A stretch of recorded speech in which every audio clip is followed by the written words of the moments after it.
أعوذ بالله من الشيطان الرجيم بسم الله الرحمن الرحيم لقد خلقنا الإنسان في أحسن تقويم আমি মানুষকে পয়দা করেছি সর্বোত্তম কাঠামোয়।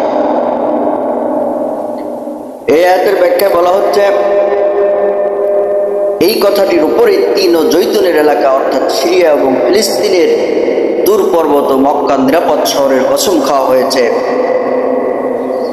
মানুষকে সর্বোত্তম কাঠামোয় সৃষ্টি করা হয়েছে, এ কথার মানে হচ্ছে এই যে তাকে এমন উন্নত পর্যায়ের দৈহিক শ্রেষ্ঠ দান করা হয়েছে যা অন্য কোনো প্রাণীকে দান করা হয়নি। তাকে এমন উন্নত পর্যায়ের চিন্তা, উপলব্ধি, জ্ঞান, বুদ্ধি দান করা হয়েছে যা অন্য কোনো প্রাণীকে দেওয়া হয়নি। তারপর যেহেতু নবীগণই হচ্ছে মানব জাতির প্রতি এই অনুগ্রহ এবং পূর্ণতা গুণের সবচেয়ে উন্নত পর্যায়ের নমুনা, এবং মহান আল্লাহ তার সৃষ্টিকে নবুয়ত দান করার জন্য নির্বাচিত করে নিয়েছেন, তার জন্য এর চাইতে বড় মর্যাদা আর কিছুই হতে পারে না।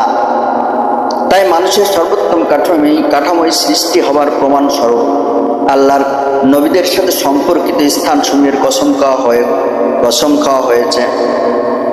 সিরিয়া ও ফিলিস্তিন এলাকায় হজরত ইব্রাহিম আলাইহিসসালাম থেকে নিয়ে হজরত ঈসা আলাইহিসসালাম পর্যন্ত অসংখ্য নবীর আবির্ভাব ঘটে।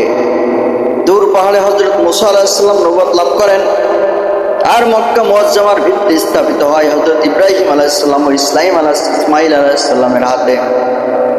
তাদেরই বদৌলতে এটি আরবের সবচেয়ে পবিত্র কেন্দ্রীয় নগরে পরিণত হয়।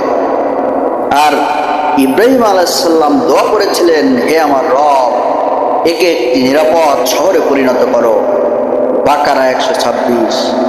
আর এই দোয়ার বরকতে আরব উপদ্বীপের সর্বত্র বিশৃঙ্খলার মধ্যে একমাত্র এই শহরটি 2500 বছর থেকে শান্তি ও নিরাপত্তার কেন্দ্র হিসেবে পরিচিত ছিল। কাজেই এখানে এই বক্তব্যের অর্থ হচ্ছে, আমি মানব জাতিকে এমন উত্তম কাঠামোয় সৃষ্টি করেছি যে তার মধ্যে নবুয়তের ন্যায় মহান মর্যাদার অধিকারী মানুষের জন্ম হয়েছে।